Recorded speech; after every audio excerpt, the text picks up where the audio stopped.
அன்பு நெஞ்சங்களுக்கு நம்ம இன்றைக்கி இந்த வீடியோவில் என்ன பார்க்க போகிறோன்னா, பொங்கலுக்கு நம்ம அழகான கலர் கோலங்கள்லாம் போடுறதுக்கு கலர் கோலப்பொடி வேணும் இல்லையா. இங்கே உடுமலையில் பார்த்திங்கன்னா ஒரு கடையில் எல்லா கலர்ஸும் நல்லா டார்க்காக ரொம்ப அழகாக இருக்கும். நம்ம கோலத்துக்கு அந்த கலர்ஸ் எல்லாம் கொடுத்தோம்னா கோலம் ரொம்ப ப்ரைட்டாக இருக்கும்னு சொல்லிட்டு அந்த கடையில் தான் எப்போவுமே ரெகுலராக வாங்குறது.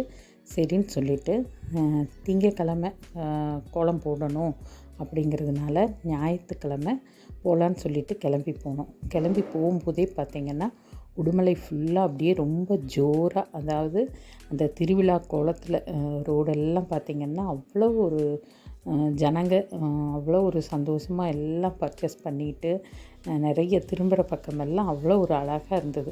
அது அழகாக வீடியோ எடுத்துகிட்டு வந்திருக்கேன். பாருங்கள், பார்த்துட்டு எப்படி இருக்குன்னு மறக்காமல் கமெண்ட் செக்ஷனில் சொல்லுங்கள். நான் ரெகுலராக வாங்குறது இந்த கடை தான். பொதுவாகவே பார்த்திங்கன்னா நம்ம கோலம் அழகாக போட்டு அதுக்கு நல்ல கான்ட்ராஸ்டான கலரில் அழகழகாக கலர் கொடுத்தோம்னா அந்த கோலம் இன்னும் நல்லா எடுப்பாக தெரியும். பார்க்குறதுக்காகட்டும், ஒரு ஃபோட்டோஸ் வீடியோ இதில் எல்லாமே ரொம்ப அழகாக தெரியும்.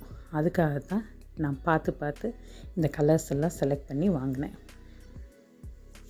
ஒரு வழியாக நம்ம கோலத்துக்கு தேவையான எல்லா கலர்ஸும் வாங்கிட்டு அப்படியே வீட்டுக்கு கிளம்பியாச்சு. வீட்டுக்கு வந்த உடனே அந்த கோலப்பொடிவெல்லாம் அது ஈரமாக இருக்கும், அதனால் ஒரு பேப்பர் விரித்து எல்லாம் வீட்டுக்குள்ளேயே நல்லா காய வச்சு கலர் கோலத்துக்கு ரெடி ஆகிட்டோம் நாங்கள்.